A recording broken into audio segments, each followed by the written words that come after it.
চলি অহা সৎভক্তিৰ এনে এক ধাৰাবাহিকতা ঋষি মুনি ত্ৰিদেৱেও যাৰ সম্ভেদ নাপালে ভক্তিটো সকলোৱেই কৰে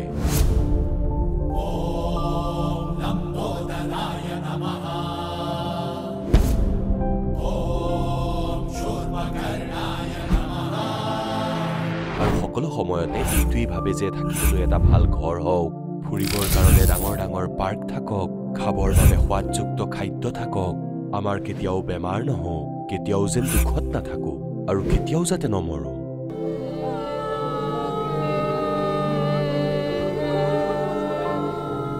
সকলো সময়তে যেন ফূৰ্তিত থাকো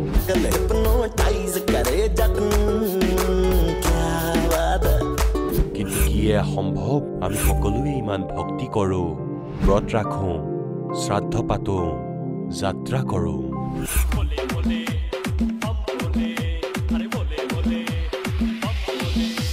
মন্দিৰলৈ গৈ মূৰ্তি পূজা কৰো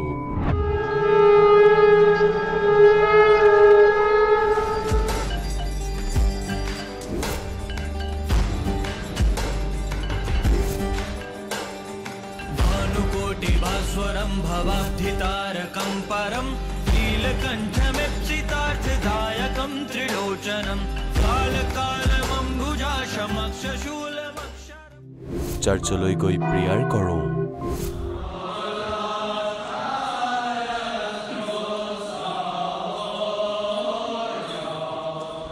মছজিদলৈ গৈ নামাজ আদা কৰোঁ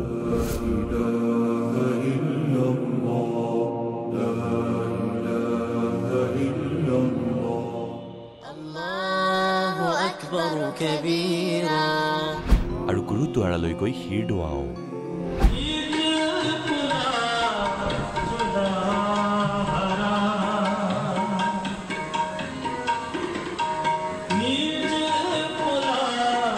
তথাপিও দুখত কিয় আছো কিন্তু আপোনালোকে জানেনে সেয়া কি ভক্তি যি ভক্তিয়ে মীৰাক বিহৰ পৰা বচাইছিলে ধ্ৰুৱ আৰু প্ৰহ্লাদৰ ৰক্ষা কৰিছিলে অন্ধক দৃষ্টি আৰু কলাক শ্ৰৱণ শক্তি দিছিলে গৰীক প্ৰাণ দিলে দুখীসকলক সুখী জীৱন দিলে মৃতজনক জীৱন দান দিলে আৰু দুৰাৰোগ্য বেমাৰ দূৰ কৰিলে পৰিস্থিতি ভয়ানক পৰিস্থিতি তাৰমানে অকল এটা পৰিস্থিতিয়ে নহয় একদম মানে এইটো সুইচাইড টেন্ডেন্সিৰ নিচিনা পৰ্যায়ত মই আছিলোঁ মোৰ হাজবেণ্ডৰ বহুত ডাঙৰ হাৰ্ট এটেক হৈছিল তেওঁ একেবাৰে মৃত্যুৰ মুখৰ পৰা ঘূৰি আহিছে বুলি ক'ব লাগিব আগত যিটো ভয় আছিলে মই আগতে ঘৰৰ পৰা ওলাব নোৱাৰিছিলোঁ যে মই ক'ৰবাত কি যদি মৰি যাম নেকি বা খুব দুৰ্বল হৈ যাওঁ কিন্তু এতিয়া পৰমাত্মাৰ দীক্ষা লোৱাৰ পাছত প্ৰকৃত ভগৱান পোৱাৰ পাছত এতিয়া এনেকুৱা এটা মানে শৰীৰৰ বল পাইছোঁ যে বিন্দাছ ঘূৰি ফুৰিছোঁ কিন্তু কোনো ধৰণৰ অসুবিধা হোৱা নাই আজিলৈকে ঔষধ নোখোৱাকৈ সন্ত ৰামপালজী মহাৰাজৰ চৰণ অহাৰ পিছত মই একদম মেডিচিন খোৱা বন্ধ কৰিলোঁ মেডিচিন নোখোৱাকৈ অকল দীক্ষা লোৱাতে মই সুস্থ হ'লোঁ মই আগতে নিচা কৰিছিলোঁ মই আৰ্মিত থাকোঁতে বহুত নিচা কৰিছিলোঁ আমি আৰ্মি পাৰ্চনটো নিচা কৰে চবে কিন্তু ময়ো নিচা কৰিছিলোঁ কিন্তু যেতিয়া তত্ত্বদৰ্শী সন্ত ৰামপাল চৰণ আহিলোঁ তাৰপিছত এই নিচাবিলাক নিজে নিজে ঠিক হৈ গ'ল সন্ত ৰামপালজী মহাৰাজৰ ওচৰত অহাৰ দিনাখনৰ পৰাই মই লাভ পাইছিলোঁ মন্ত্ৰ দিছিল সেই মন্ত্ৰ 2-3 বাৰ টান দিয়াৰ লগে লগে সাতকে আপোনাৰ কাল নোহোৱা হৈ গ'ল এতিয়া মই ভাবিছিলোঁ যে গুৰু মহাজনে সত্য কথা কৈছে এই পৃথিৱীত তেওঁ ভাই আৰু কোনো নাই গতিকে আমি মানুহ হয় আমি শুদ্ধ জীৱ হয় আমি তেওঁৰ চৰণলৈ গৈ আমি আত্মা কল্যাণ কৰিব লাগে পূজ্য ৰামপালজী গুৰুদেৱৰ চৰণত অহাৰ পিছত লাভ বুলি ক'বলৈ গ'লে মোৰতো চাগে এসপ্তাহটো কৈ শেষ কৰিব নোৱাৰিম ইমানেই লাভ পাইছোঁ মই এতিয়া গম পাইছোঁ বাস্তৱত সেইটো সঁচা কথাই কৈছিলে যিকেইজনে কৈছিলে কাৰণ মোৰ লগত সেইটো 100% মই প্ৰমাণ পাইছোঁ মানৱ জীৱনৰ যে মুখ্য উদ্দেশ্য পৰমাত্মা প্ৰাপ্তি সেই কথাটো আমি সদগুৰু ৰামপালজী মহাৰাজৰ পৰাই গম পাইছোঁ ভক্তি সকলোৱেই কৰে কিন্তু উপৰোক্ত লাভ কেৱল সৎভক্তিৰ পৰাই প্ৰাপ্ত হয় আজিও সৎভক্তি কৰি থকা হাজাৰ হাজাৰ লাখ লাখ মানুহৰ শাস্ত্ৰ অনুকূল ভক্তিৰ লাভ প্ৰাপ্ত হৈ আছে আহক জানো এনেকুৱাই লাখ লাখ শ্ৰদ্ধালুৰ মাজৰ এজন সৎভক্তি কৰা এই শ্ৰদ্ধালুজনৰ অনুভৱ নমস্কাৰ স্যাৰ নমস্কাৰ স্যাৰ আপোনাৰ নাম কি মোৰ নাম অমিত কুমাৰ খালখো অমিত আপুনি ক'ৰ পৰা আহিছে মই কুনকুৰি জশপুৰ জিলা ছত্তীশগড়ৰ পৰা অমিত আপুনি সন্ত ৰামপালদেৱ মহাৰাজৰ পৰা নাম দীক্ষা কেতিয়া ল'লে মই 5 ছেপ্টেম্বৰ 2013ত লৈছিলোঁ সন্ত ৰামপালদেৱ মহাৰাজৰ পৰা নাম দীক্ষা লোৱাৰ আগতে আপুনি কোনো ভক্তি সাধনাও কৰিছিলনে? ছাৰ সন্ত ৰামপালদেৱ মহাৰাজৰ ভক্তি সাধনাৰ আগতে মই ইছাই ধৰ্মত আছিলোঁ আৰু মই ঈশা মছিৰ ভক্তি কৰিছিলোঁ, বাইবেলৰ পাঠ কৰিছিলোঁ, ডেইলি চাৰ্চ গৈছিলোঁ, মাতা মৰিয়মৰ ওচৰত আঁঠুকাৰি প্ৰাৰ্থনা কৰিছিলোঁ, প্ৰেয়াৰ কৰিছিলোঁ। খ্ৰীষ্টমাছত আৰু ইষ্টাৰ্কত যে কৰে সদায় আমি 40 দিন প্ৰাৰ্থনা, বিনতি, উপবাস এইবোৰ কৰিছিলোঁ ছাৰ। ছাৰ, আপুনি যিহেতু নিজেই ক'লে যে আপুনি খ্ৰীষ্টান ধৰ্মৰ আছিলে, তেনেহ'লে কি কাৰণে আপুনি সন্ত ৰামপালদেৱ মহাৰাজৰ শৰণলৈ আহিলে? ছাৰ, মই ইছাই ধৰ্মততো আছিলোঁ। যেনেদৰে আমাৰ ককা, আজু ককা, মা দেউতাহঁতে যি আমাক শিকাইছিলে তাৰ অনুসৰিয়ে মই প্ৰেয়াৰ কৰিছিলোঁ। ইছাই চাংঘাইত যি সভা হৈছিলে তালৈকে গৈছিলোঁ, তাতো প্ৰাৰ্থনা কৰিছিলোঁ। তাৰপিছত কিন্তু একো লাভেই নাপালোঁ, কাৰণ ইয়াত যি হয় মাছ মাংস খোৱা বোৱা এইবোৰ চলিছিলে। তাৰ পৰা কি হয়, পৰিয়ালত হাই কাজিয়া, আৰু তাৰোপৰি মোৰ ভাই ভনী আছে, তেওঁলোকৰ ওপৰত এইবোৰে বেয়া প্ৰভাৱ পেলায়। একো নিয়ম মৰ্যাদা নাছিলেই। তাৰ পৰা কি হয়, আমাৰ ইয়াত আৰ্থিক অসুবিধা, নিচা পান আমাৰ পৰিয়ালত বাঢ়ি গৈছিলে, আৰু ভূত প্ৰেত আদি যি থাকে তাৰ সমস্যা সদায় হ'বলৈ ধৰিছিল, যিটো কাৰণে হাই কাজিয়া এইবোৰ হৈছিলে। ছাৰ, আমাৰ ইয়াত কি হয় যে যি কাৰ্যক্ৰম হয় তাতে কি হয় যে মাছ, হাৰিয়া এক প্ৰকাৰৰ নিচা চাউলেৰে বনায়, সেয়া দিয়াটো এক নিয়মেই আছিল। আৰু এই যি মদ, এয়া খোৱাটো এক প্ৰকাৰৰ জৰুৰীয়ে হয়, যি কাৰণত ইয়াৰ বাবে হাই কাজিয়াটো হয়েই। আৰু তাতে কি হয় যে যদি এয়া নকৰে তেন্তে সমাজৰ পৰা বহিষ্কৃত কৰি দিয়ে, যাৰ কাৰণত এইটো বহুত জৰুৰী হৈ পৰিছিল। আৰু তাৰপিছত মই প্ৰতিদিনে চাৰ্চ যেনেকৈ যাওঁ, তাতে এটা কথা কৈছিল যে এটা পাপ স্বীকাৰ কাৰ্য থাকে, য'ত আপুনি পাপৰ কথা ক'ব লাগে ফাদাৰৰ সন্মুখত। আপুনি যেতিয়া সেয়া কয় তাৰপিছত আপোনাৰ সেই পাপ ক্ষমা হৈ যায়, এনেকৈ কোৱা হয়। মই সদায় পাপ স্বীকাৰ কৰিছিলোঁ। পৰমেশ্বৰে আপোনালোকক ক্ষমা কৰিব বুলি কৈ সেই কাৰ্য কৰোৱা হৈছিলে। ৰাতিপুৱা গধূলিৰ যি প্ৰাৰ্থনা যি হৈছিলে সেয়া মই নিতৌ কৰিছিলোঁ। মোৰ যি কষ্ট সেয়া কম হোৱা নাছিলে, আৰু এইবোৰ কৰি কৰি মই বহুত চিন্তাত পৰিছিলোঁ। মা দেউতায়ো নিচা কৰিছিলে, আৰু নিচা কৰাৰ বাবে তেওঁলোক প্ৰায় চেতনাহীন হৈ থাকিছিল। আৰু গাঁৱত মোৰ ঘৰৰ ওচৰৰ পাজৰৰ মানুহখিনিয়ে আমাক দেখি প্ৰায় হাঁহিছিলে, কৈছিলে যে এওঁলোকৰতো ভৱিষ্যতত একোৱেই নহ'ব, সদায় এনেকৈ থাকিব। কিন্তু তেওঁলোকেতো সেইবোৰ মন কাণে দিয়া নাছিল। মই সমাজত সদায় এইটো কথাই কৈছিলোঁ যে নিচাৰ পৰা দূৰ থাকা, কিন্তু তেওঁলোকে এইবোৰ কথা শুনাই নাছিলে। ফাদাৰৰ ওচৰলৈ গ'লোঁ, তেওঁক প্ৰাৰ্থনা কৰিলোঁ যে ফাদাৰ, আচলতে মিছন স্কুলত পঢ়া শুনা কৰিছিলোঁ, তাত সদায় ভাল শিক্ষাই দিয়ে, সমাজত কেনেকৈ জীয়াই থাকিব লাগে তাৰ বিষয়ে সকলোকে কয়। কিন্তু বৰ্তমানৰ সমাজখনৰ পৰিস্থিতি এনেকুৱা হৈ গৈছে যে আমিতো মদ খাবই লাগিব, মাংস খাবই লাগিব। এতিয়া এনেকুৱা পৰিস্থিতিত আমি কেনেকৈ থাকিম, কেনেকৈ আগবাঢ়িম? আমাকতো সেই একেই মাংস বনাবলৈ শিকাইছে, মদ খাবলৈ শিকাইছে, তেন্তে আমাৰতো স্থিতি একেবাৰে বেয়া হৈ যাব, আগৰ দৰে, মোৰ ককা আজু ককাৰ দৰে। তেওঁলোকক আপুনিয়ে উঠাইছে। তাৰপিছত আমাৰ এই শিক্ষাৰ অৰ্থনো কি? সমাজত যেতিয়া ক'লোঁ, একো ন্যায় নিদিলে, ক'লে যে তুমি এতিয়া ডেকা ল'ৰা, তুমি কি জানানো সমাজৰ বিষয়ে? যদি তুমি থাকিব বিচাৰিছা তেন্তে সমাজৰ নিয়মৰ মতে থাকিব লাগিব, আৰু যদি নাথাকা বহিষ্কাৰ কৰা হ'ব। এইবোৰৰ কাৰণেই মই ভাগৰি চিন্তিত হৈ যাওঁ। এতিয়া কি কৰোঁ? মই ইফালে ইফালে গ'লোঁ, সাধুৰ ওচৰলৈ গ'লোঁ, তেওঁলোকে কিবা ডম্বৰু বনালে, ভূত প্ৰেত সাধনা এইবোৰ কৰি নাৰিকল আদি বস্তু আঁৰি দিছিলে, কিন্তু তথাপিও কোনো নিৰাকৰণ নহৈছিল। আৰু তাৰপিছত মোক এটা স্থানত এয়া ক'লে যে ৰাছাপুৰীত তাত আপুনি গুৰু বনালে, তাত মন্ত্ৰ সাধনা কৰিলে তেতিয়া আপুনি লাভপ্ৰাপ্ত কৰিব। তেতিয়া মই সেয়াও কৰিলোঁ। গুৰুৰ পৰা মই সেয়া লৈ ল'লোঁ, নাম দিলে। তাৰপিছত মই তেওঁৰো সেইবোৰ কৰিব ধৰিলোঁ। চাৰ্চলৈ গৈ আছিলোঁ, কোনো কথা নাই, চাৰ্চলৈ গ'লে যোৱা, কিন্তু নাম জপ কৰি থাকা, কোনো কথা নাই।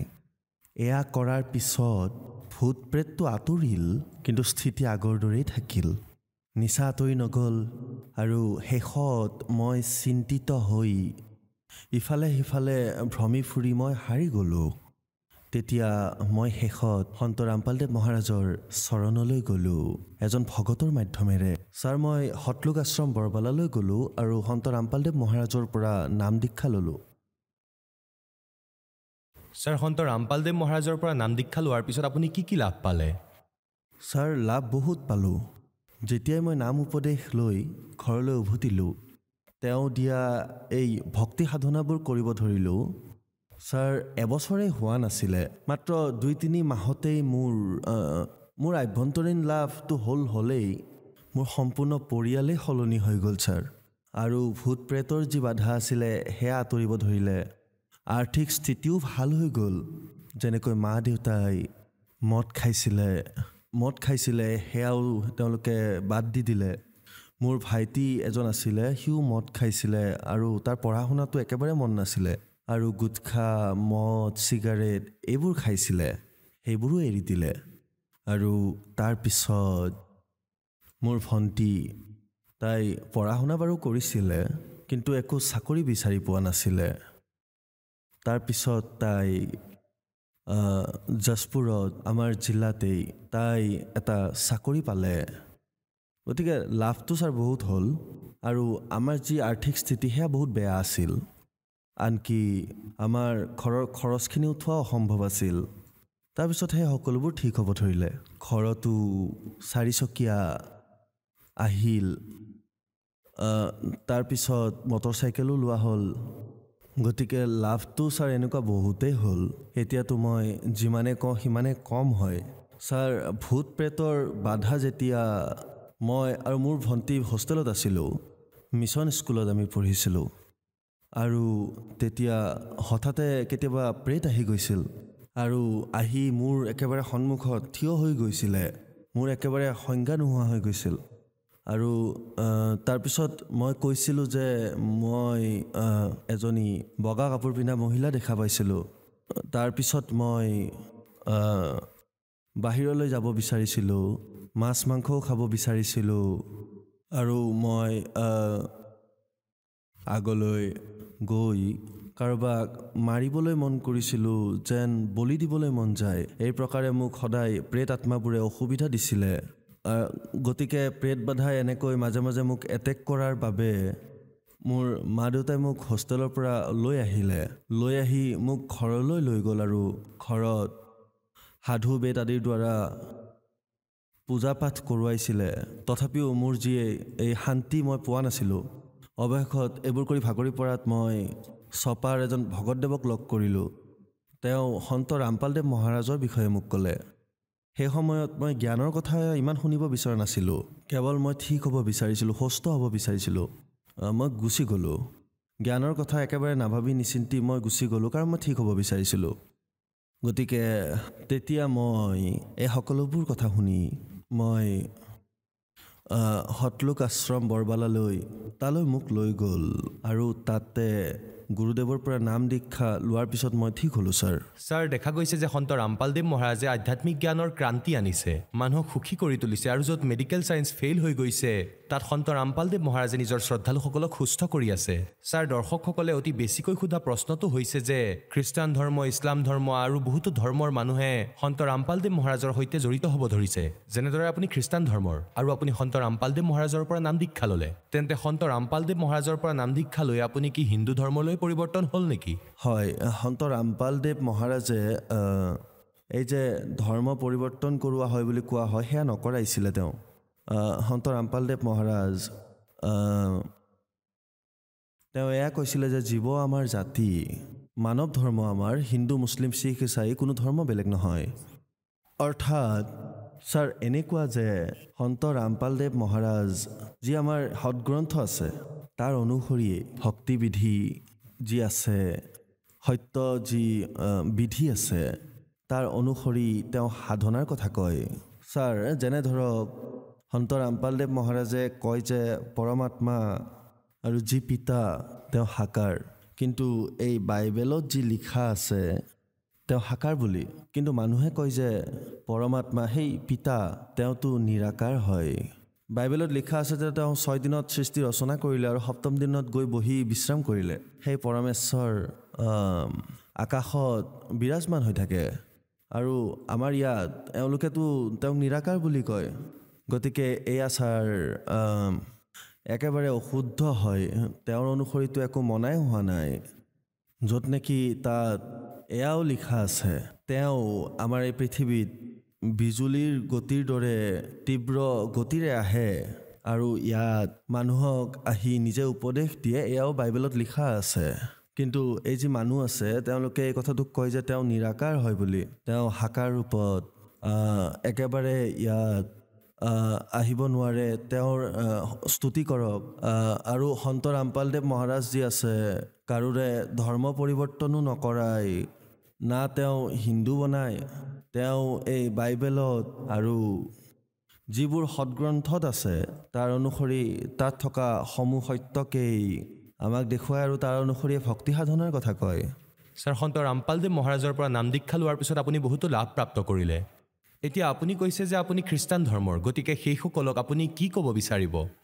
মই তেওঁলোকক এইটোৱে ক'ব বিচাৰোঁ যে আপোনালোকে সন্ত ৰামপালদেৱ মহাৰাজৰ টিভি চেনেলত যি সৎসংগ আহে সেয়া চাওক আপোনালোকে, আৰু জীৱনৰ সুগম পথ যি পুস্তক আছে য'ত কেনেকৈ জীয়াই থাকিব লাগে, কেনেকৈ ভক্তি কৰিব লাগে, সেইখন আপোনালোকে পঢ়ক আৰু পঢ়াৰ পিছত আমাৰ সৎগ্ৰন্থবোৰক নিজে চাওক, বুজক।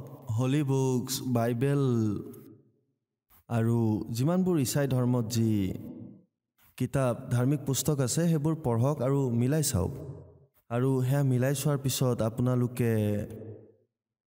আপোনালোকক কোৱা ধৰণেই ভক্তি কৰক। ছাৰ, সন্ত ৰামপালদেৱ মহাৰাজৰ পৰা নাম দীক্ষা কেনেকৈ ল'ব পাৰি? সন্ত ৰামপালদেৱ মহাৰাজৰ বিভিন্ন চেনেলত যি সৎসংগ আহে, তাত যি হালধীয়া শাৰী আহে, তাৰ নম্বৰত ফোন কৰি আপোনালোকে নাম দীক্ষা ল'ব পাৰে। ধন্যবাদ। ধন্যবাদ। এতিয়া জগতগুৰু তত্ত্বদৰ্শী সন্ত ৰামপাল গুৰু মহাৰাজৰ সৎসংগৰ মাধ্যমেৰে সেই অদ্বিতীয় আধ্যাত্মিক জ্ঞানৰ বিষয়ে জানি লওঁ, যাৰ মাধ্যমেৰে আপোনালোকেও প্ৰাপ্ত কৰিব পাৰিব এনেকুৱা আধ্যাত্মিক, মানসিক আৰু ভৌতিক সুখ যি এতিয়ালৈকে কেৱল আপোনালোকে মীৰাবাই, ধ্ৰুৱ, প্ৰহ্লাদ আদি কেইজনমান ভক্তৰ জীৱন কথাতহে শুনিছে। এতিয়া শুনক তত্ত্বদৰ্শী সন্তৰ সৈতে শাস্ত্ৰ অনুকূল ভক্তি সৎসংগ, এনেকুৱা অদ্বিতীয় আধ্যাত্মিক জ্ঞান যাৰ প্ৰমাণ আছে সকলো ধৰ্মৰ সকলো পবিত্ৰ শাস্ত্ৰত। এতিয়া আমাৰ ভিতৰত এটা ক্ৰুটি আছে, আমি আনৰ দোষ দেখি তেওঁক বহুত ভাল বেয়া কৈ দিওঁ আৰু নিজৰ দোষখিনি লুকুৱাই ৰাখোঁ আৰু আমি নিজৰ সন্মান সমাজত বজাই ৰাখোঁ। তেন্তে পুণ্যাত্মাসকল, পৰমাত্মাই সকলো ফালেৰে জ্ঞান দি দিছে, কিন্তু সেই বুদ্ধিভ্ৰষ্টই নাই মনা, কিয়নো সুখ হৈ গৈছিলে আৰু সুখত এওঁ অযথা কথা ক'ব ধৰিলে। এতিয়া পৰমাত্মাই কি কৰিলে? ক'বলৈ ধৰিলে, পুত্ৰী, মই তোমাৰ ঘৰলৈ আহিম। এতিয়া পৰমাত্মা সেই ছোৱালীজনীৰ ঘৰলৈ যাবলৈ ধৰিলে, বাৰান্দাত বহে, বাটৰ গেটখন খোলা ৰাখি, আৰু সেই পুত্ৰীক জ্ঞান শুনাব ধৰিলে। আৰু তাৰ পাছত বহুত বেছি হৈ গ'ল এই কথা গোটেই সংগত, যে গুৰুদেৱটো বৃদ্ধ অৱস্থাত বেয়া হৈ গ'ল, তেওঁতো সকলো অনিষ্ট কৰি দিলে, নিজৰ বুদ্ধি প্ৰয়োগ কৰিব ধৰিলে। আৰু যিয়ে গুৰুদেৱৰ বিষয়ে এনেকৈ কয়, তেওঁতো আকৌ গুৰুদেৱৰ গুৰু হৈ গ'ল। এতিয়া পৰমাত্মাই ভাবিলে যে এওঁলোকৰ পাখি কাটি দিওঁ আৰু এইটোও চাই লওঁ যে এওঁলোক কিমান দূৰলৈকে যাব পাৰে। কেনেকুৱা ভক্ত, মোৰ পৰা সুখপ্ৰাপ্ত কৰালৈকে, এওঁলোকৰ লাভ হোৱালৈকে মোৰ লগত লাগি আছিলে। এওঁলোকে মোক বুজি পাইছেই নে নাই? কিমানখিনিয়ে বুজি পাইছে? পৰমাত্মাই ক'লে যে সেই ছোৱালীজনীক ক'লে যে তুমি এটা কাম কৰা, কালিলৈ মোৰ লগত যাব লাগিব, এনেকুৱা কৰিব লাগিব, সকলো আভূষণ পিন্ধি লোৱা, যেনেকৈ তুমি আগতে কৰিছিলা, তোমাৰ সেই লিপষ্টিক আদি লগাই সম্পূৰ্ণ তৈয়াৰ হৈ আহিবা। তাই ক'লে, ঠিক আছে পিতৃ, যি আজ্ঞা। সিফালৰ পৰা তেওঁৰ শিষ্য ৰবিদাস দেৱক কবীৰদেৱে ক'লে যে এটা হাতী ভাড়াত লৈ আনা এদিনৰ বাবে। তেওঁ লৈ আনিলে ভাড়াত হাতী। গংগাজল ভৰাই ল'লে পৰমাত্মা কবীৰদেৱে বটলত, পাৰদৰ্শক বটলত। হাতীৰ হাত নিয়া হাতীৰ মাউতটো হৈ গ'ল ৰবিদাস দেৱ, আৰু মাজত বহাই ল'লে সেই ছোৱালীজনী। সেই বেশ্যাক সুপ্ৰসিদ্ধ তাই, গোটেই কাশীয়ে জানিছিলে তাইক, আৰু কবীৰদেৱ বহি পৰিলে পিছৰ ফালে, আৰু ছোৱালীজনীৰ কান্ধত হাত থৈ ল'লে পৰমাত্মাই এনেকৈ, আৰু এটা হাতত তেওঁ গংগাজল মদৰ দৰে পাণ কৰিলে আৰু এনেকুৱা কৰিলে বহি বহি। তেওঁ কৈ দিলে পৰমাত্মাই ৰবিদাসদেৱক যে এই হাতীটোক মেইন বজাৰৰ ফালেদি লৈ যোৱা।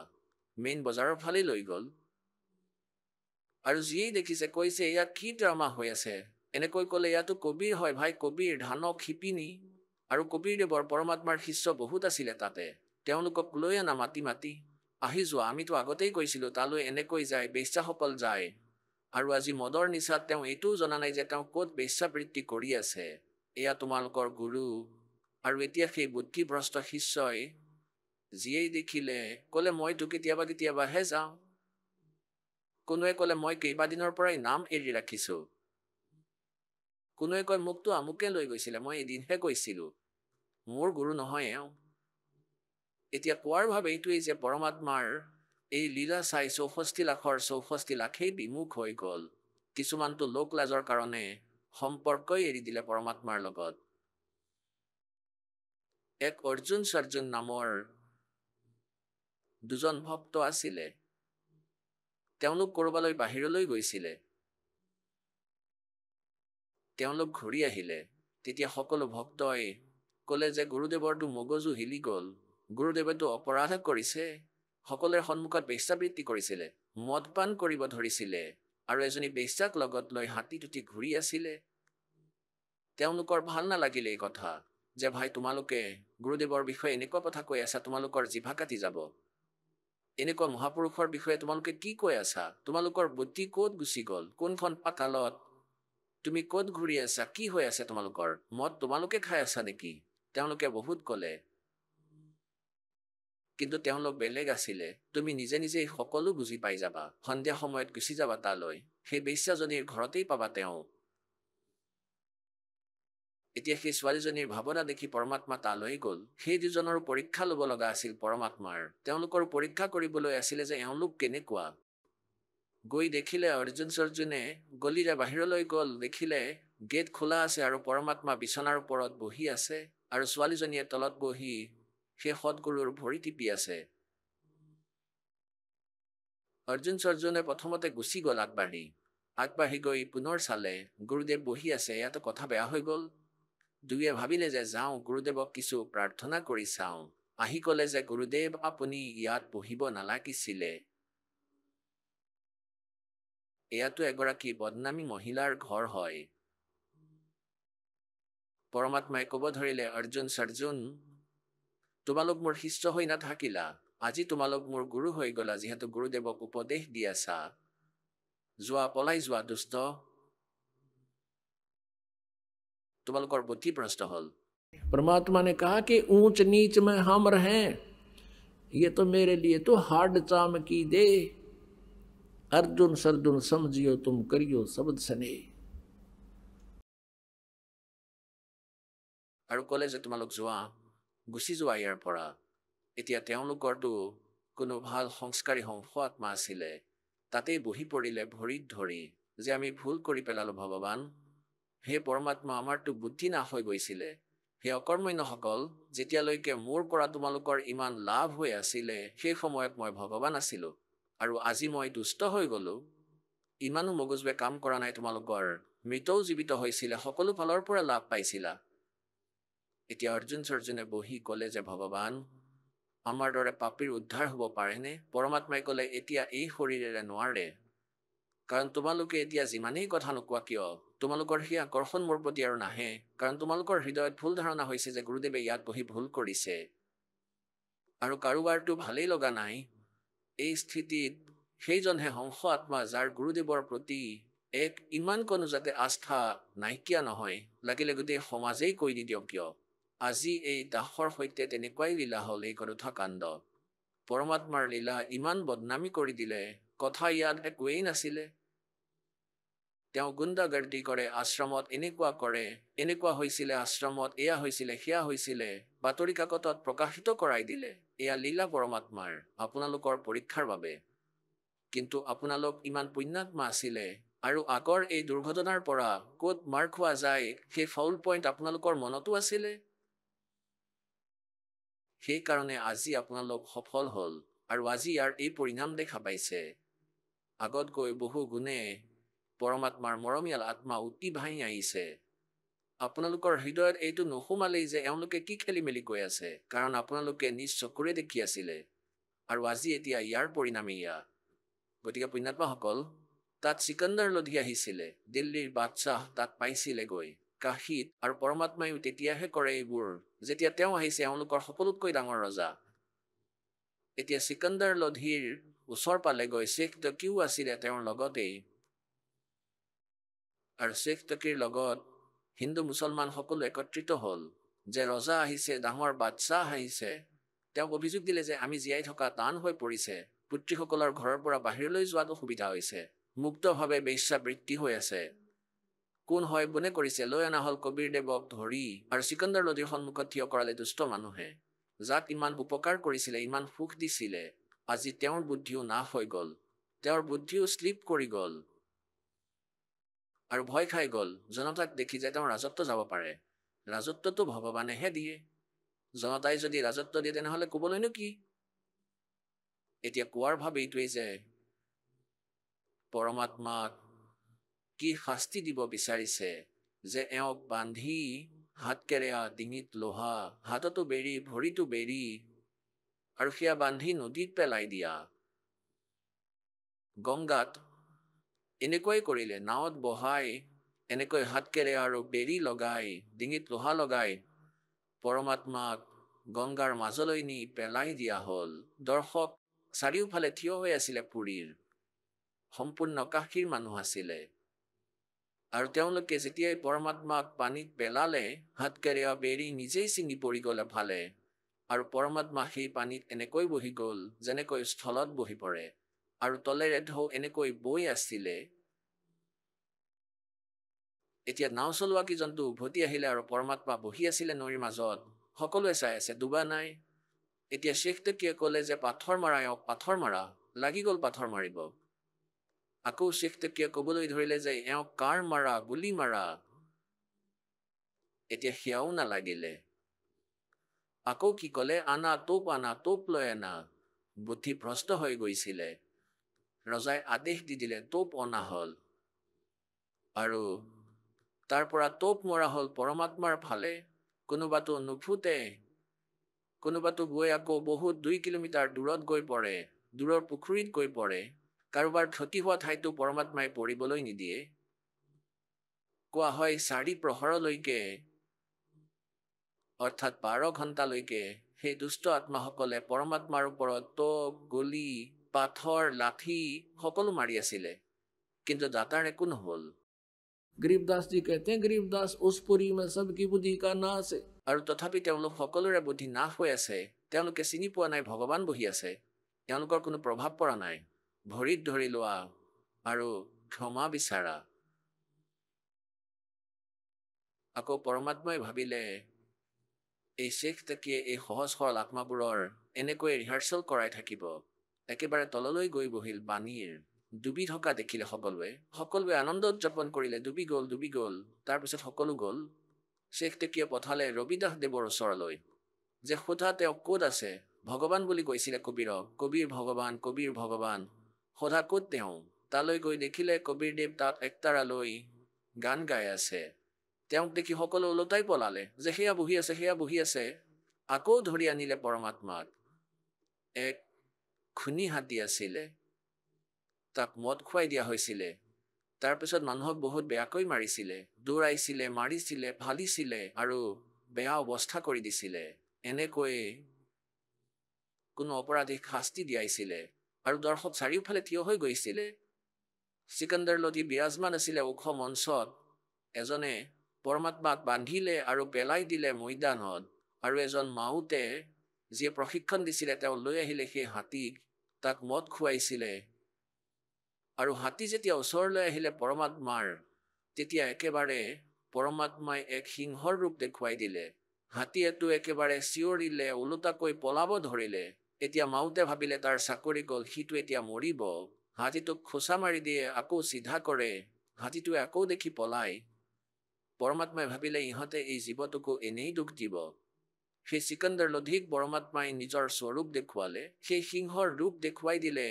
চিকান্দাৰ লোধিক আৰু এনেকুৱা লাগিছে যেন মঞ্চলৈ আহিছে। তেওঁ এনেকৈ থিয় থিয় কঁপিব ধৰিলে। থিয় হৈ গ'ল তেওঁ আৰু একেবাৰে সেই সিংহৰ ৰূপ সমাপ্ত কৰি পৰমাত্মাই ইমান তেজময় শৰীৰ দেখুৱালে তেওঁক আকাশলৈকে ব্যাপ্ত থকা দেখা পালে পৰমেশ্বৰক। চিকান্দাৰ লোধি ওপৰৰ মঞ্চৰ পৰা কঁপি কঁপি নামিলে আৰু তললৈ আহি দণ্ডৱত প্ৰণাম কৰিলে পৰমাত্মাক। বলো সতগুৰুদেৱ।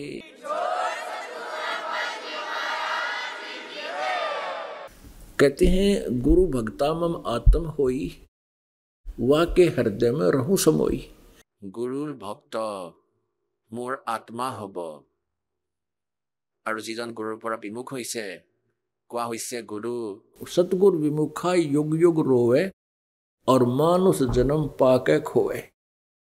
গতিকে আমি গুৰুৰ সৈতে নিজৰ সম্পৰ্ক গুৰু আৰু শিষ্যৰ অৰ্থাৎ এটা বিশেষ আকৰ্ষণ। যেনেকৈ পৰমাত্মাই কৈছে যে গুৰু মানুষ कर जानते ते नर कहिए अंध महादुखी संसार में फिर आज्ञा काल के फंद। এতিয়া গুৰুদেৱক আপোনালোকে কোৱা হৈছে মম সন্ত মুঝে জান। কবিৰ পৰমেশ্বৰে কৈছে মোৰ সন্তক মম সন্ত মোৰ সন্তক স্বয়ং ময়েই জানা। মোৰ যি সন্ত তেওঁক স্বয়ং মই বুলিয়েই জানা। অৰ্থাৎ পৰমাত্মাই কৈ আছে মোৰ সন্তক মই বুলিয়ে জানা পৰমাত্মা বুলি। মম সন্ত মুঝে জান মেৰা হি স্বৰূপম। যেনেকৈ গণিতত এটা ঋণৰ প্ৰশ্ন থাকে তাত মূলধন জ্ঞাত কৰিব লাগে। এতিয়া ইয়াত মূলধন ধৰি ল'বলগীয়া হয়। ধৰি লোৱা মূলধন 100 টকা আৰু অৰিজিনেল মূলধন হয় কোটিত আৰবত। এয়া 100 টকাৰ মূলধন নহয়, কিন্তু সেই মূলধন নধৰাকৈ অৰিজিনেলটো পোৱা নাযায়। সেই প্ৰশ্ন সমাধান নহয়।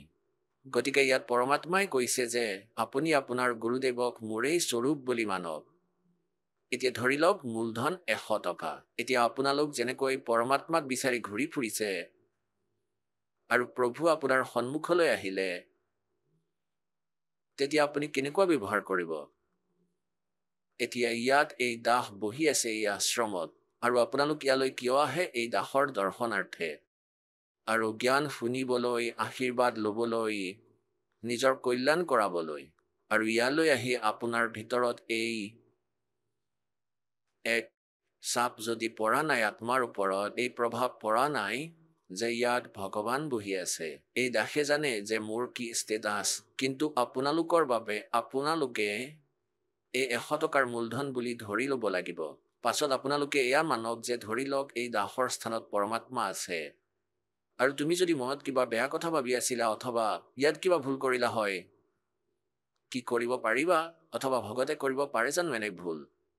তেওঁ ভগত নহয়, তেওঁ দুষ্ট আত্মা। নিজৰ টাইম ৱেষ্ট কৰিবলৈ আহিছে, পাছ নহয় ৱেষ্ট কৰিবলৈ আহিছে।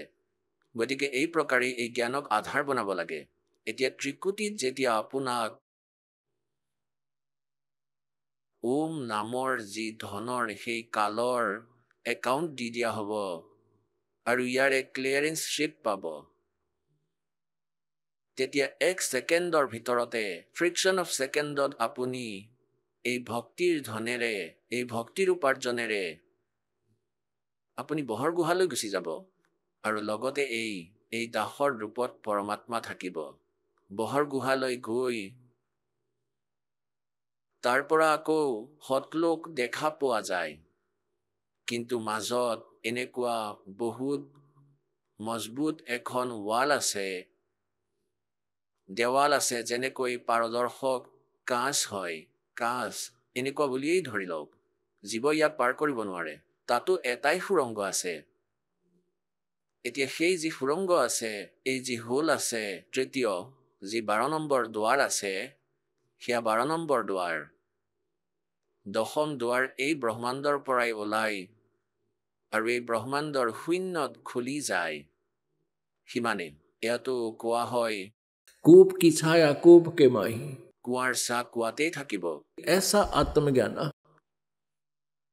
11 নম্বৰ দুৱাৰ হ'ল কালৰ 21 ব্ৰহ্মাণ্ডক পাৰ কৰি আৰু পৰব্ৰহ্মৰ সেই অক্ষৰ পুৰুষৰ যি ব্ৰহ্মাণ্ড 7 সংখ্য ব্ৰহ্মাণ্ডৰ ক্ষেত্ৰত প্ৰৱেশ কৰে সেয়া 11 নম্বৰ দুৱাৰ আৰু এই 7 সংখ্য ব্ৰহ্মাণ্ডক পাৰ কৰি যিখন ভৱৰ গুহাৰে আমি আগলৈ যাওঁ সতলোকত যি প্ৰৱেশ কৰিব সেয়া 12 নম্বৰ দুৱাৰ তেন্তে 12 নম্বৰ দুৱাৰ তালৈ গৈ কবিৰ পৰমেশ্বৰ পূৰ্ণ ব্ৰহ্ম এই দাসৰ সৈতে আপোনাৰ ওচৰত থাকিব আৰু আপোনাৰ তাত সেই গেট খুলি যাব আৰু সেই যি দ্বিতীয় মন্ত্ৰ আছে সৎ নামৰ 2 আখৰৰ সেই দ্বিতীয় মন্ত্ৰৰ জপৰ উপাৰ্জন তাত পৰব্ৰহ্মৰ একাউণ্টত তেওঁক দিয়া হ'ব আৰু সেয়া দিয়া মাত্ৰই ওপৰৰ 12 নম্বৰ দুৱাৰ খুলি যাব পাছত 12 নম্বৰ দুৱাৰ পাৰ কৰি আমি সতলোকত প্ৰৱেশ কৰিম এই প্ৰকাৰেই আমাৰ ইয়াৰ পৰা মুক্তি হ'ব এতিয়া আমাৰ যেতিয়া ইয়াত মৃত্যু হ'ব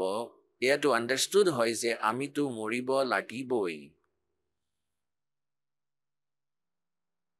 তেন্তে আমাৰ এতিয়া লাষ্টত যি জ্ঞান আছে আপোনালোকৰ হৃদয়ত সোমাব পাছত আপোনাৰ এই ঠাইৰ কোনো বস্তুৰ প্ৰতি মোহ নাথাকিব বিচাৰিলেও কৰিব নোৱাৰিব কাৰণ ভক্তিৰ প্ৰভাৱ ইমান বেছি হ'ব আৰু আপোনাৰ বৃদ্ধাৱস্থা আহি যাব বৃদ্ধাৱস্থাটো এনেই ভয়ানক হয় যাৰ ওচৰত নাম ভক্তি নাই জ্ঞান ভক্তি তত্ত্বজ্ঞান নাই আৰু বৰদান হয় আপোনাৰ বাবে কাৰণ আপুনি বৃদ্ধাৱস্থাত কি হয় জীৱৰ সৈতে বৃদ্ধাৱস্থাত শাৰীৰিক দুৰ্বলতা আৰু বহু প্ৰকাৰৰ ৰোগ চকুৰেও দেখা নাপায় দাঁতো নাথাকে কাণেৰেও শুনা নাযায় খোজ কাঢ়িব নোৱাৰে উঠিব নোৱাৰে বহিব নোৱাৰে কেতিয়াবা গোটেই শৰীৰতে বিষ হয় আৰু তাৰ পাছত পৰিয়ালৰ সদস্য যিসকল ভক্তিহীন হয় পৰমাত্মাক ভয় নকৰে কাৰণ তেওঁলোকৰ এই ক্ৰিয়া হ'বই নোৱাৰে দয়াৰ ক্ৰিয়া তেন্তে ইয়াৰ বাবে কেনেকৈ কৈছে পৰমাত্মা কবীৰদেৱে মনত পেলাই দিছে যে এতিয়া আমি ডেকা হৈ আছো বুজি নাপাওঁ যে আমি বুঢ়াও হ'ম কিন্তু আমি বুজি নাপালো বুলি ৰক্ষা নাপাওঁ যি মালিকে আদেশ দিছে ইয়াক ভাবিবই লাগিব গভীৰভাৱে চিন্তা কৰিব লাগিব কি কোৱা হৈছে बुढ़ा होवे पड़े खाट में सुने बचन खारे बुढ़ा होवे पड़े खाट में सुने बचन खारे कुत्ते तावण का भी सुख को ना ये छाती फूकण हारे আপোনালোকে পাছলৈ এই বচন শুনিবলৈ পাব বৃদ্ধাৱস্থাত যেনেকৈ বুঢ়া বা বুঢ়ী গেটৰ কাষত ডিউটি দিয়া হ'ল তাত চকী পাৰি দিয়া আছে আৰু এনেকৈ কোৱা হ'ব যে ধ্যান ৰাখিবা আমি বাহিৰলৈ গৈছো কুকুৰ আহিব এওঁলোক কুকুৰৰ ৰখীয়া হয় যেতিয়া একেবাৰে কণ্ডেম হৈ যায় আৰু যেতিয়ালৈকে হাত ভৰি চলে যেতিয়ালৈকে নাতিপুতি খুওৱাৰ ডিউটি থাকে বা খেতিলৈ লৈ যোৱাৰ ডিউটি থাকে বা গৰু ৰখিবলৈ পঠায় বুঢ়াক এতিয়া বৃদ্ধাৱস্থা আহি গ'ল যেনেকৈ পানী খেতিলৈ গুচি গ'ল বোৱাৰী বা কুৱাৰ পৰা পানী তুলিবলৈ সেই সময়ৰ কথা এতিয়া বোৱাৰী ঘৰলৈ আহিল গোটেই কুকুৰ ভৰি আছিল কুকুৰেতো অনিষ্ট কৰেই কৰবাত ৰুটি পেলাই দিলে কৰবাত অলপ গাখীৰ আছিলে সেয়াও খাই পেলালে এতিয়া বোৱাৰীয়ে সেই কুকুৰবোৰৰ খং বুঢ়া বুঢ়ীৰ ওপৰত জাৰি আছে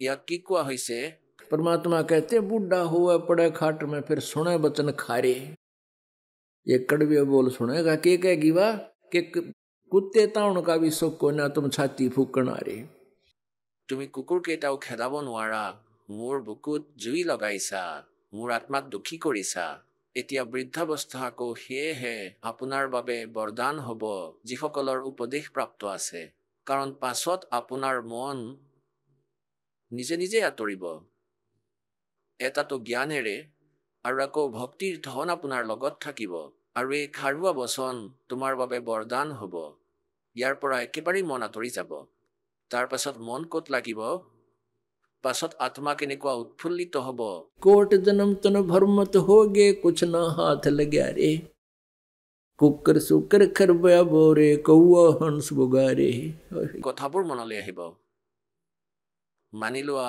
আকৌ জন্ম হৈ গ'ল এতিয়া এই প্ৰচিডিউৰ আকৌ আৰম্ভ বিয়া নহ'লেও চিন্তা হৈ গ'লে আকৌ সন্তানৰ চিন্তা সন্তান নহ'লেও চিন্তা আৰু হৈ গ'লে এটা মৰিব এটা বাচিব এতিয়া চাওক আমাৰ টেণ্ডেঞ্চি এনেকুৱা হৈ আছে ইয়াত যে দুটা ল'ৰাটো লাগেই কিয়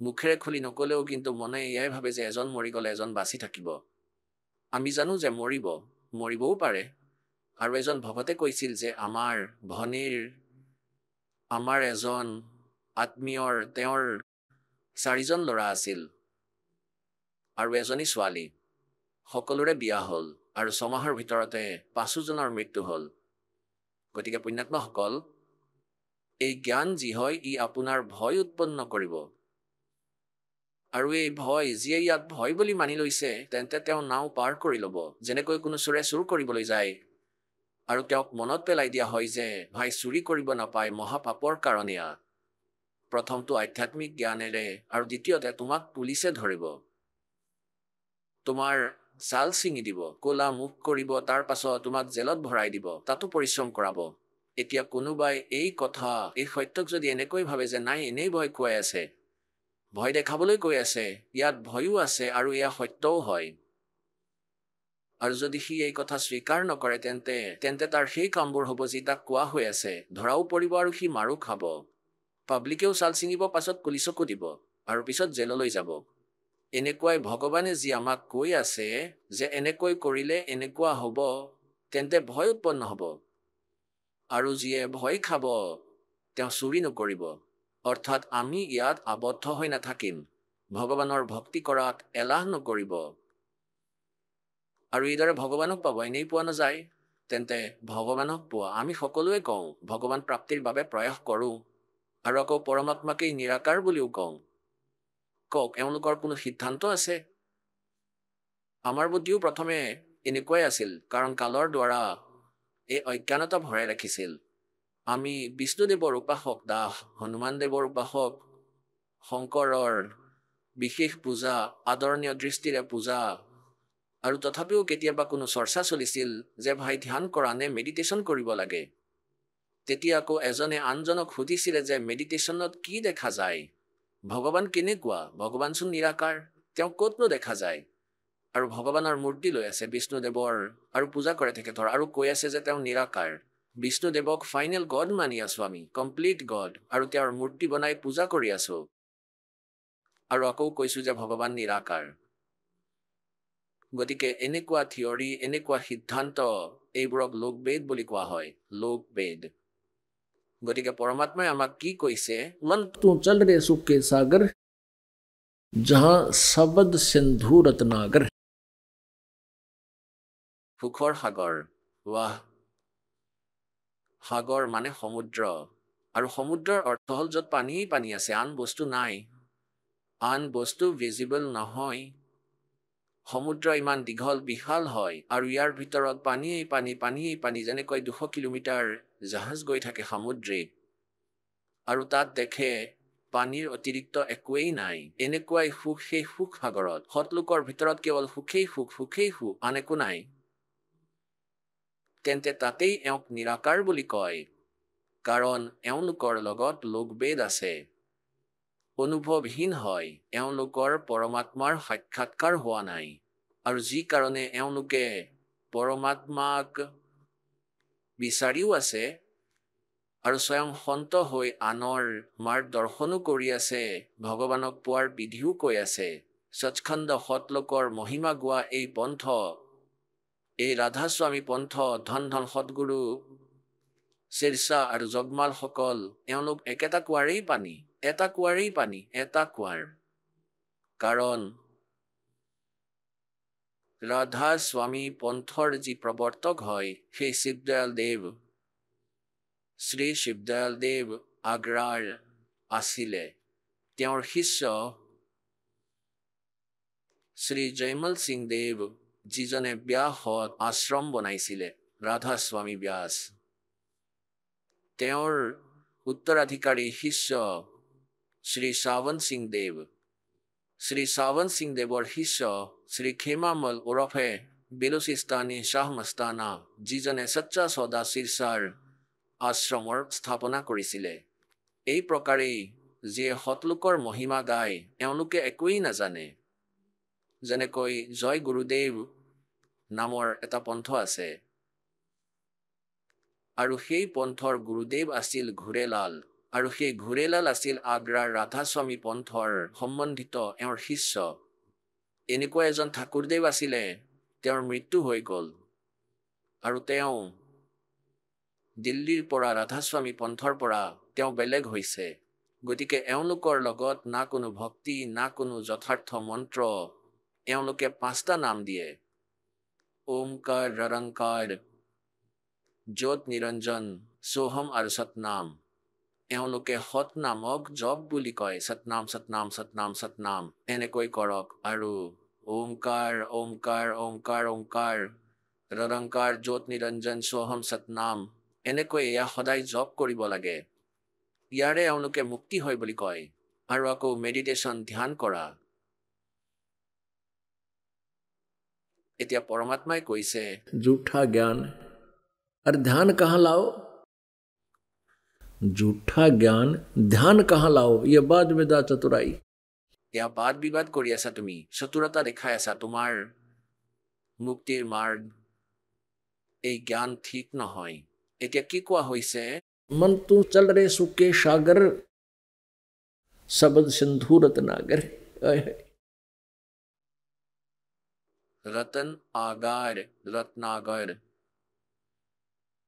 आगार মানে খনি ডিপো ৰত্নৰ মুক্তিৰূপী ৰত্ন সুখৰূপী ৰত্নৰ তাত খনি আছে সতলোক সেয়া সুখ সাগৰ হয়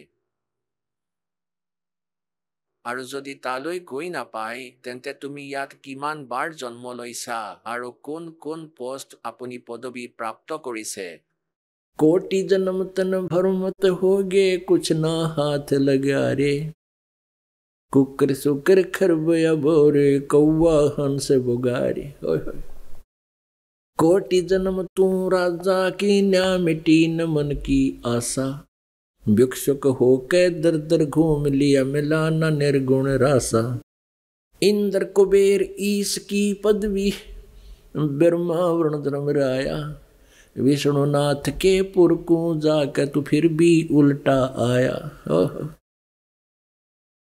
পুণ্যাত্মাসকল এয়া এনেকৈ ভাবি লওক আপোনালোকক ইয়াত যি জ্ঞান দি থকা হৈছে আপোনালোকক ইয়ালৈ মাতি অনা হৈছে আপোনালোকৰ জন্ম মৃত্যুৰ ৰোগ সমাপ্ত কৰিবলৈ এয়া এক ট্ৰিটমেণ্ট হয় আৰু ইয়াত এই সমূহ যি ক্ৰিয়া আছে আপোনালোকক সৎসংগ শুনোৱা সৎসংগৰ এই বচন শুনোৱা আপোনাৰ দ্বাৰা নাম জপ কৰোৱা ইয়াত প্ৰণাম কৰোৱা ইয়াত আপোনাৰ দ্বাৰা দান ধৰ্ম কৰোৱা এই আটাইবোৰেই আপোনাৰ ডেইলি প্ৰতিদিনৰ এয়া আহাৰ হয় এই ঔষধখিনি আপুনি ল'বই লাগিব এক ৰোগ নাশক ঔষধ বড়ি টেবলেট থাকে কেপচুল থাকে আৰু এয়া সেইবোৰেই ডেইলি খাব লগা হয় 2-3 বাৰ তেতিয়াহে ৰোগ কাটে এতিয়া আপোনালোকে শুনিলে জগতগুৰু তত্ত্বদৰ্শী সন্ত ৰামপাল গুৰু মহাৰাজৰ মংগল প্ৰবচন আহক এতিয়া শুনো ভগতসকলৰ অনুভৱ যিসকলে সন্ত ৰামপাল গুৰু মহাৰাজৰ প্ৰমাণিত জ্ঞানৰ পৰা প্ৰভাৱিত হৈ নাম দীক্ষা লৈ বহুতো লাভ প্ৰাপ্ত কৰিলে নমস্কাৰ ছাৰ নমস্কাৰ ছাৰ আপোনাৰ শুভ নামটো ৰাম গোপাল বিভাৰ আপুনি ক'ৰ পৰা আহিছে অসম বিশ্বনাথ চাৰিআলিৰ পৰা আহিছোঁ আপুনি সন্ত ৰামপাল গুৰু মহাৰাজৰ পৰা নাম দীক্ষা কেতিয়া লৈছিল 2019 ডিচেম্বৰ মাহত লৈছোঁ আপুনি তেখেতৰ পৰা নাম দীক্ষা লোৱাৰ আগতে অন্য কিবা ভক্তি সাধনা কৰিছিলনে বৈষ্ণৱ সমাজত আছিলোঁ 10 বছৰ বৈষ্ণৱ সমাজত পৰম্পৰা কামবিলাক কৰি আছিলোঁ সকাম পাতি এইবিলাক কিবা কিবি বহুত তেনেকৈ কৰি কৰি বহুত দিন কটালোঁ 10 বছৰলৈকে তাতে আছিলোঁ মই সকাম কৰি আছিলোঁ সকামত যাওঁ সকাম কৰোঁ তেলনি কৰোঁ কিবা কিবি কৰোঁ এনেকৈ কৰি বহুত দিন তেনেকৈ মই কৰি আছিলোঁ আপুনি যেহেতু আপোনাৰ সমাজত প্ৰচলিত পৰম্পৰাগত ভক্তি সাধনা হিচাপে যিবিলাক আপোনাৰ সমাজত চলি আছিলে সেই প্ৰচলিত ভক্তি সাধনা আপুনি কৰি থকাৰ স্বত্তেও সন্ত ৰামপাল গুৰু মহাৰাজৰ শৰণলৈ কিয় আহিব লগা হ'ল মই জগতগুৰু তত্ত্বদৰ্শী সদগুৰু ৰামপালৰ ওচৰত মোৰ এনেকৈ আহিবলগীয়া হ'ল যেতিয়া মই আমাৰ গাঁৱত ভকতবিলাক আছিলে ভকতবিলাকে যেতিয়া কথা পাতে তেওঁলোকৰ কথাবিলাক মই শুনি পেলাই মোক ভালো লাগে তাৰপিছত মই এদিন ভকতবিলাকক মই ক'লোঁ যে আপোনালোকে নিৰামিষ খায় মই খুব ভাল পাওঁ মই নিৰামিষ খোৱা মানুহবিলাকক দেখি মোক খুব ভাল লাগে মই তেনেকৈ তেওঁলোকে এদিন মই ক'লোঁ তেওঁলোকে মোক একো জবাব দিয়া নাই হ'লেও মই তেওঁলোকক কৈছোঁ আৰু তাৰপিছত মই তেওঁলোকক মই ক'লোঁ যে মই মানে গুৰুদেৱৰ ওচৰলৈ যাম তেওঁলোকে মোক একো উত্তৰ দিয়া নাই এদিন মই ক'লোঁ ভকতবিলাকে যে মই কালিৰ পৰা মই পাণ নাখাওঁ মই আগত খুব পাণ খাই আছিলোঁ তেতিয়া মই ক'লোঁ মই পাণ নাখাওঁ নৱেম্বৰ মাহত 4 তাৰিখত মই ক'লোঁ যে মই আজিৰ দিনৰ পৰা মই পাণেই নাখাওঁ আজি সন্ধিয়া এটা পাণ খাম আৰু মই নাখাওঁ তেতিয়া ভকতবিলাক মোক হাঁহি দিলে মানে তেওঁলোকে তাৰপিছত মই ক'লোঁ যে মই মিছা কথা কোৱা নাই আপোনালোকক মই কালিৰ পৰা মই পাণেই নাখাওঁ তাৰপিছত মই নৱেম্বৰ 5 তাৰিখৰ পৰা মই পাণ খোৱাটো মই একেবাৰে বন্ধ কৰি দিলোঁ মই আৰু তেতিয়া মই জগতগুৰু তত্ত্বদৰ্শী সদগুৰু চৰণত আহিবৰ কাৰণে মই বহুত তেতিয়া মই চিন্তা কৰোঁ তাৰপিছত ভকতবিলাকে এদিন গৈ পেলাই আমাৰ ঘৰত টিভি লগাই দিলে টিভি লগাই দিয়াত মই সাধনা চেনেল চাবলৈ ইচ্ছা কৰিলোঁ সাধনা চেনেল যেতিয়া চাই যেতিয়া মই গুৰুদেৱৰ প্ৰবচনবিলাক চাওঁ তেতিয়া গুৰুদেৱে শাস্ত্ৰ বেদ পুৰাণ দেখাই তেওঁ কথাবিলাক বুজায় আৰু কৈ থাকে গুৰুদেৱে নিজৰ ফালৰ পৰা কোনো অন্য কথা নাপাতে যিটো কথা পাতিব বেদ শাস্ত্ৰ লৈ পেলাই তেওঁ কথা পাতে তেতিয়া মোক শুনি পেলাই মই খুব ভাল পালোঁ আৰু যেতিয়া মই শুনি যেতিয়া মই আৰু আমাৰ ধৰ্মপত্নী আছিলে খুব আমি দুইটাই চাই থাকোঁ সময়টোলৈ চাই থাকোঁ আমি ইমান সময়ত সৎসং হয় সেইটো সময়লৈকে আমি চাই থাকোঁ যেতিয়া সৎসং চাই আমাৰ এমাহ ডেৰমাহ হৈ গ'ল তাৰপিছত মই ভকতবিলাক কৈছোঁ মই নাম ল'ম তেতিয়া তেওঁলোকে মোক কয় যে নহয় হেলেমত আমাৰ নামদান আহিব তেতিয়া আপুনি ল'ব তেতিয়া মই ক'লোঁ যে তেনেকৈ কৰি বহুত দিন হৈ গ'ল ন আজি 1.5 মাহ পাৰ হৈ গ'ল আৰু মই নাম ল'ম কৈ আছোঁ আৰু আপোনালোকে মোৰ কাৰণে একো ব্যৱস্থা কৰা নাই তাৰপিছত তেওঁলোকে এদিন ডিব্ৰুগড়ৰ নাহৰকটীয়াত যাবলগীয়া হ'ল তেওঁলোকৰ লগতে মই গ'লোঁ মই গৈ পেলাই ডিব্ৰুগড়ৰ নাহৰকটীয়াত মই দীক্ষিত হ'লোঁ দীক্ষিত হোৱাৰ পাছত ভক্তি কৰি আছোঁ আৰু বৰ্তমান আপুনি সন্ত ৰামপাল গোমাজৰ পৰা নাম দীক্ষা লৈ যি ভক্তি সাধনা কৰি আছে ইয়াৰ দ্বাৰা আপুনি কেনেধৰণৰ লাভ পাইছে মই জগতগুৰু তত্ত্বদৰ্শী সদগুৰু ৰামপালৰ ওচৰত নোহোৱাৰ আগতেই মই টিভি চাই থাকোঁতে মই লাভ পালোঁ মোৰ হাৰ্ট এটেক বেমাৰ আছিলে মই বহি পেলাই টিভি চাই আছোঁ টিভি চাই থাকোঁতে মোৰ মৃত্যু হৈ গ'ল মৃত্যু হোৱাত মানে মইতো ক'বই নোৱাৰোঁ যেতিয়া আমাৰ ভকত মায়ে মোৰ কাৰণে চুজি বনাই আছিলে যেতিয়া আহি পেলাই মোক দেখিছে তেতিয়া যে মই মানে চকীত বহি আছোঁ মই নিজে ক'ব নোৱাৰোঁ তাৰপিছত হালাগোলা হৈ গ'ল দেৱাদিন আছিলে তেতিয়া মোৰ ল'ৰাই মোক চকীৰ পৰা উঠাই পেলাই বিচনাত ৰাখিল তেতিয়া মই ক'ব নোৱাৰা তেতিয়া ঘৰত কণা গোটা হৈ গ'ল ঘৰৰ ওচৰৰ মানুহবিলাক আহি পেলাই যেতিয়া ঘৰত কান্দিব ল'লে তেতিয়া আমাৰ ল'ৰাও কান্দিব ল'লে তেতিয়া মোক মানে আমাৰ ভকত মায়ে কৈছে যে হে কৃষ্ণ আমাৰ মোটা মানুহ বচাই দে তেনেকৈ মানে গোসানী পূজাও কৰি আছে গোসানীকো মাতিলোঁ তাৰপিছত আমাৰ যেতিয়া আমি টিভি চাই আছোঁ তেতিয়া আমাৰ গুৰুদেৱক মাতিলে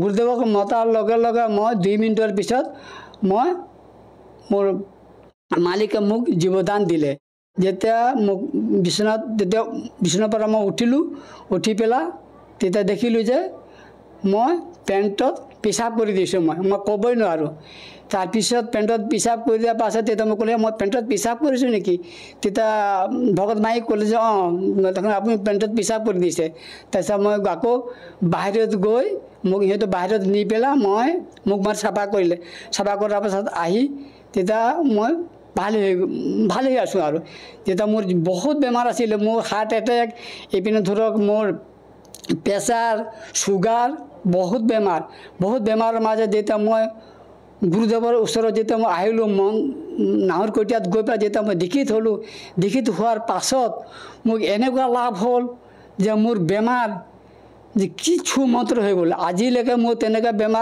বেমাৰ আছে যদিও মই তেনেকৈ ক'ব নোৱাৰোঁ যে মই কেনেকৈ পৰি যোৱা নাই গিৰি যোৱা নাই আজিলৈকে মোৰ হাৰ্ট এটেকৰ বেমাৰো মই নাই বুলিয়ে কৈছোঁ তেনেকৈ মোৰ ধৰফৰ বেমাৰ একো নাই এতিয়া মই ভক্তি কৰি আছোঁ এইটো আচৰিত কথা এজন সন্তৰ পৰা নাম দীক্ষা লোৱাৰ পিছতে আপুনি ইমান মাৰাত্মক ৰোগৰ পৰা পৰিত্ৰাণ পালে আপুনি দীক্ষা নোলোৱাৰ আগতে যি আপোনাৰ হাৰ্ট এটেক হৈছিল তাৰ পৰা আপুনি জীৱন ৰক্ষা পালে আৰু এইটো কেনেকৈ সম্ভৱ ছাৰ আপোনালোকৰ গুৰু সন্ত ৰামপাল গুৰুমাজে আপোনালোকক এনেকুৱা কি ভক্তি বিধি দিয়ে যাৰ দ্বাৰা নেকি আপুনি উপকৃত হৈছে আমাৰ গুৰুদেৱ তেওঁ নিজৰ ফালৰ পৰা একোৱেই নকয় তেওঁ বেদ শাস্ত্ৰ দেখাই পেলাইহে কৈ থাকে এতিয়া ধৰক অন্য গুৰুবিলাকে মুখতেহে কয় দেখোন আমাৰ গুৰুদেৱে নিজৰ বেদ পুৰাণ যিটো আছে গীতা ভাগৱত সব দেখাই কয় আৰু আমাৰ গুৰুদেৱ নিজৰ মন মৰ্জি কথা নাপাতে গুৰুদেৱ হৈছে সহি জ্ঞানহে আমাক দিয়ে সঁচা কথাই কয় বেদত পুৰাণ দেখাই গুৰুদেৱে কথা পাতে আৰু আমাৰ গুৰুদেৱ ভক্তি মাৰ্গ নিজৰ ফালৰ পৰা কোনো এনেকুৱা চান্দা বান্দা টকা পইচা এনেকৈ কোনো ধৰণৰ আমাক প্ৰেছাৰ নিদিয়ে গুৰুদেৱে আমাৰ যেতিয়া আমি দীক্ষিত হ'বলৈ যাওঁ তেতিয়া আমাক নিশ্চুল নাম ভক্তি আমাক দিয়ে আমাক কোনো টকা পইচা তেনেকৈ আমাক একো নিবিচাৰে যেহেতু আমাৰ ভাৰতবৰ্ষত লাখৰ তুলনাত আধ্যাত্মিক গুৰু আছে তেনে ক্ষেত্ৰত আপোনালোকৰ গুৰু সন্ত ৰামপাল গুৰুমাজে যে সৎগুৰু হয় এই কথাটো আমি কেনেকৈ নিৰ্ণয় কৰিম আৰু আমাৰ শ্ৰদ্ধালুসকলে কেনেকৈ বিশ্বাস কৰিব যে প্ৰকৃততে সন্ত ৰামপাল গুৰুমাজে সৎগুৰু হয় বা তেখেতে তত্ত্বদৰ্শী সন্ত হয় আপোনালোকে নিজে জানিব পাৰিব যে অন্য গুৰুৱে বেদ নেদেখায় বেদ শাস্ত্ৰৰ বিষয়ে তেওঁলোকে একোৱে নাপাতে এনেই মুখতে কয় যিখিনি কথা ক'ব তেওঁ নিজৰ মন মৰ্জিহে কয় লেকিন আমাৰ সন্ত গুৰুদেৱে তেওঁ নিজে মুখৰ ফালৰ পৰা একো নাই তেওঁ নিজৰ বেদ পুৰাণ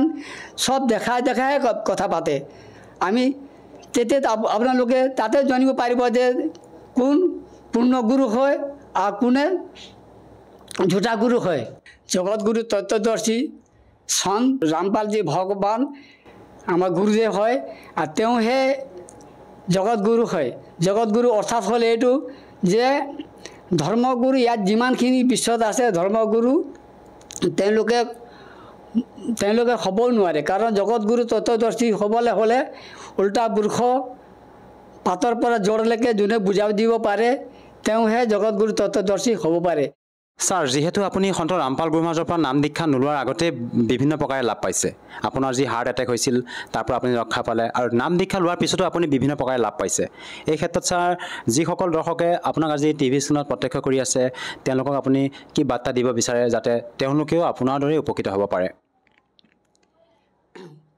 মই আগতে যেতিয়া মই বৈষ্ণৱত আছিলোঁ তেতিয়া পৰম্পৰা ধৰ্ম যেতিয়া মই কৰি আছিলোঁ তাতে মই বহুত দুখ আছিলে বহুত কষ্ট ভুগি আছিলোঁ মই তেতিয়া আপোনালোকে চবেই জানে যেতিয়া মই সদগুৰু স্থললৈ আহিলোঁ মই মৃত্যুঞ্জয় হৈ গ'লোঁ মই মৃত্যুৰ ফালৰ পৰাও মই ভাল হৈ গ'লোঁ মই আপোনালোকেও আহক গুৰুদেৱৰ জ্ঞান লওক আৰু জ্ঞান গংগা পঢ়ক আপোনালোকেও আহি পেলাই আপোনালোকেও আহি মোৰ লেখীয়া গুৰুদেৱৰ ভক্তি কৰক নিশ্চুল ভক্তি কৰক মাৰিয়াদা লৈ পেলাই আপুনি ভক্তি ৰাখক ভক্তি কৰিলে আপুনি মাৰিয়াদা দি যেতিয়া ভক্তি কৰিব তেতিয়া মোৰ লেখীয়া আপোনালোকেও লাভ পাব ছাৰ যদিহে কোনো লোকে সন্ত ৰামপাল গুৰুমাজৰ পৰা নাম দীক্ষা ল'ব বিচাৰে কেনেকৈ ল'ব পাৰিব কাৰণ সন্ত ৰামপাল গুৰুমাজ আমি শুনিছোঁ যে তেখেতৰ ঘৰ হাৰিয়ানা প্ৰান্তত অৱস্থিত তেনে ক্ষেত্ৰত আমি কেনেকৈ তেখেতৰ পৰা নাম দীক্ষা ল'ব পাৰিম সদগুৰু ৰামপাল যি দীক্ষা ল'বৰ কাৰণে হ'লে আপোনালোকৰ হাতে মোবাইল আছে মোবাইল ফোন আছে আপোনালোকে ইউটিউব চেনেলত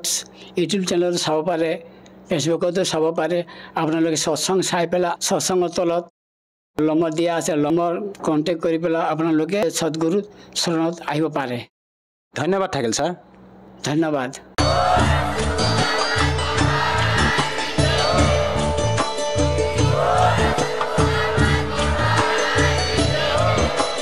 আপুনি শুনি আছিলে জগতগুৰু তত্ত্বদৰ্শী সন্ত ৰামপাল গুৰু মহাৰাজৰ মংগল প্ৰবচন অধিক জানিবৰ বাবে ভিজিট কৰক www.jagatgururampalji.org সন্ত ৰামপাল গুৰু মহাৰাজৰ শুভ আশীৰ্বাদত সমগ্ৰ বিশ্বতে 500তকৈ অধিক নাম দীক্ষা কেন্দ্ৰ আছে য'ত সন্ত ৰামপাল গুৰু মহাৰাজৰ দ্বাৰা বিনামূলীয়াকৈ নাম দীক্ষা দি থকা হৈছে আপোনাৰ ওচৰৰ নাম দীক্ষা কেন্দ্ৰৰ ঠিকনা জানিবলৈ সম্পৰ্ক কৰক 7082208528